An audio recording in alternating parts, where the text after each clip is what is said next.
Welcome back to Power of Possibility. Today we're going to look at the routines of some really successful entrepreneurs. Yeah. Specifically how they start their days. Okay. So we found this Forbes article with a bunch of different examples, and it's really cool because there's no one right way to do this. Right. But there's a lot we can learn from what these folks are doing. Absolutely. So stay with us till the end because I think we've got a really cool question that might help you revamp your own morning routine. I like it.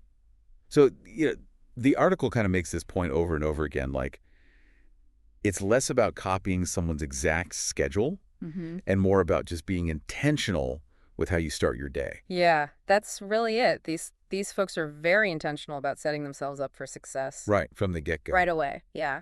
And the article talks about consistency as being like a major key. Oh, for sure. They don't just do this randomly.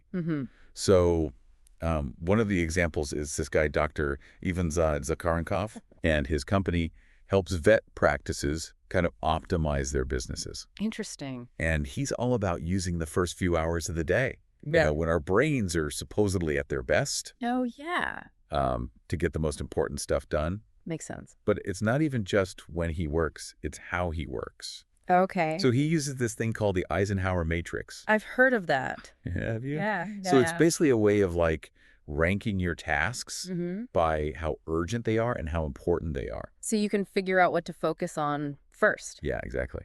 And he says it helps them get the big stuff out of the way before Yeah. distractions even come up. That's smart. I mean, it's a classic productivity technique, but applying it specifically to those peak performance hours really maximizes its impact. Yeah, for sure. And, our willpower is limited. Oh, definitely. So, front-loading the day with the most high-value work just makes sense. Makes a lot of sense. But, what about people who just aren't morning people?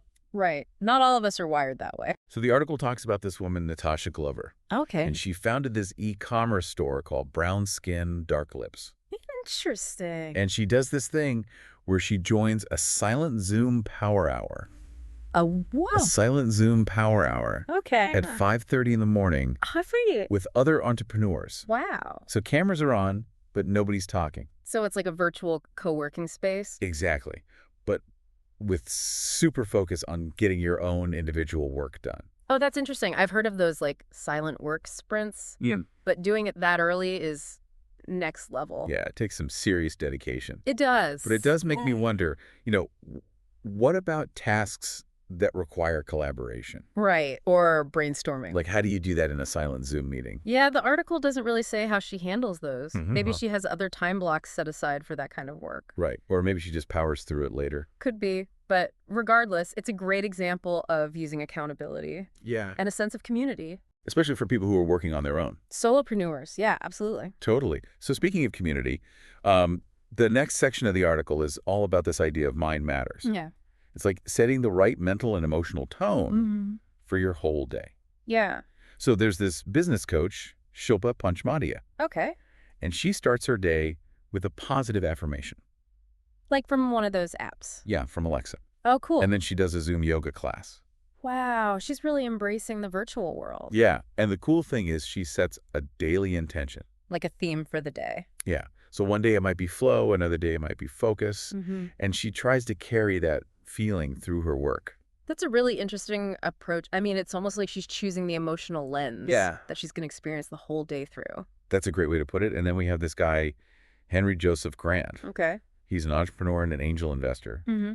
And he does something similar, but he focuses on gratitude. Yeah. So he starts his day with affirmations, Okay. listens to some upbeat music, and then eats a healthy breakfast.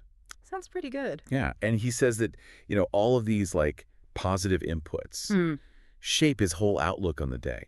I can see that it's like that saying garbage in, garbage out. Right. But in this case, it's about consciously choosing positive inputs Right. to create a more positive output. So you're setting yourself up for success. Exactly. You're priming your mind for a good day. It's like you're setting the stage for a good performance, right? Yeah. You want to start a concert with a bunch of just noise and chaos, Right. You want to create the right atmosphere, the right energy. Totally. And, sometimes I think we really underestimate the power of our environment. Yeah. How much it actually affects our mood.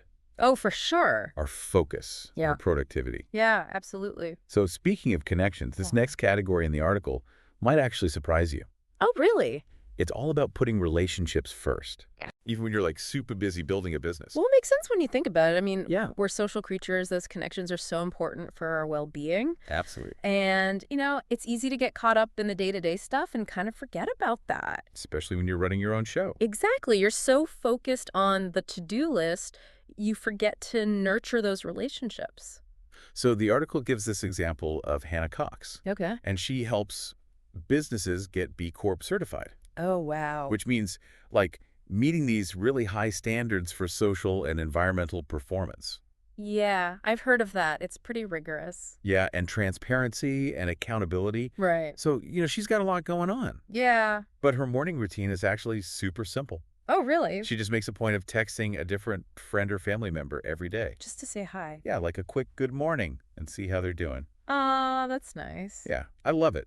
It's such a small thing. It is. But it really shows like what her values are. For sure. And her commitment to those relationships. Yeah. It's a good reminder that success isn't just about, money or fame. Right. It's about the people we share it with. Absolutely. Okay. So on the kind of opposite end of the spectrum, Okay. we have this guy, Sanjay Agarwal, All right. and he's the founder of Spice Kitchen. Mm-hmm. And he starts every day with a team meeting. Okay. But it's not like your typical, rah-rah, let's go get 'em kind of meeting. Oh, so what do they do? They actually dive right into the tough stuff. Really? Like any challenges they're facing, setbacks, things that need to be improved. Wow, that's starting the day with a bang. But the key here is they do it in a really positive way. Okay. Like no blaming, no negativity. Interesting. So it's about problem solving, but in a supportive environment. Exactly. That's really important, I think, especially in a startup where things are moving so fast. For sure. And, people are going to make mistakes. Yeah, you have to be able to learn from them. Exactly. And it sounds like he's created a culture where people feel comfortable speaking up. Mm-hmm. And, sharing their ideas, even if they messed up. Yeah.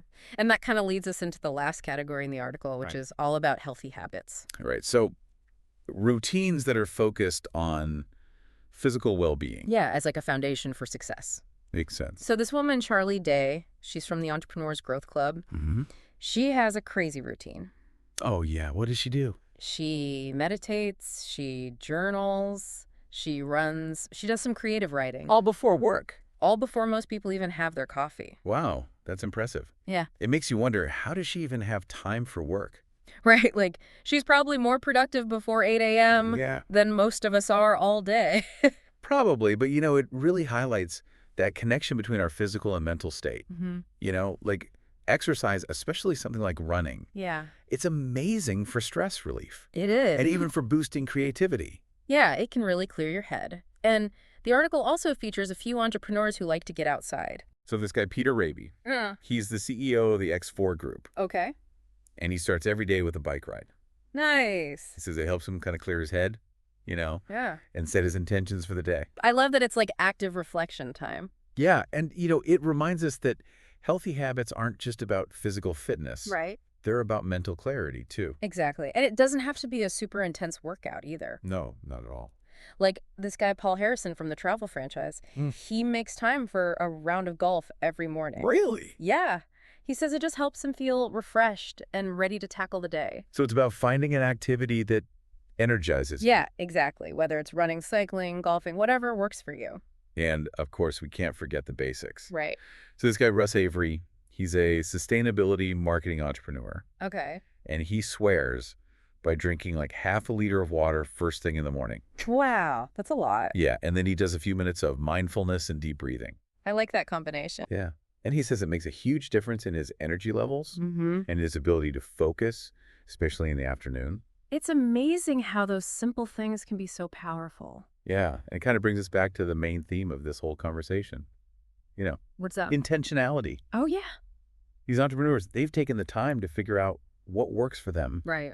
what helps them be successful. Both physically and mentally. Yeah, exactly. Yeah. So what does all this mean for our listeners? That's the big question, right? Right. We've seen so many different approaches, Mm. and it might seem overwhelming. Like there's some secret formula we're missing.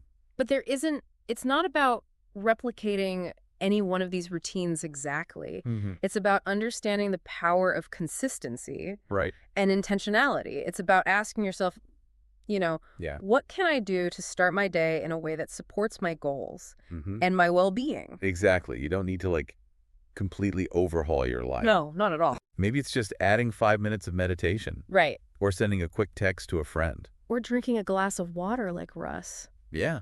Small changes can make a big difference. The key is to figure out what works for you. Yeah. Be consistent and pay attention to how it impacts your day. So that's a great challenge to leave our listeners with. It is. What one small change are you going to make to your morning routine? I like it. And as always, thank you for joining us on Power of Possibility. And if you enjoyed this episode, be sure to subscribe to our channel Yeah. for more insightful explorations into achieving your full potential. We'll see you next time.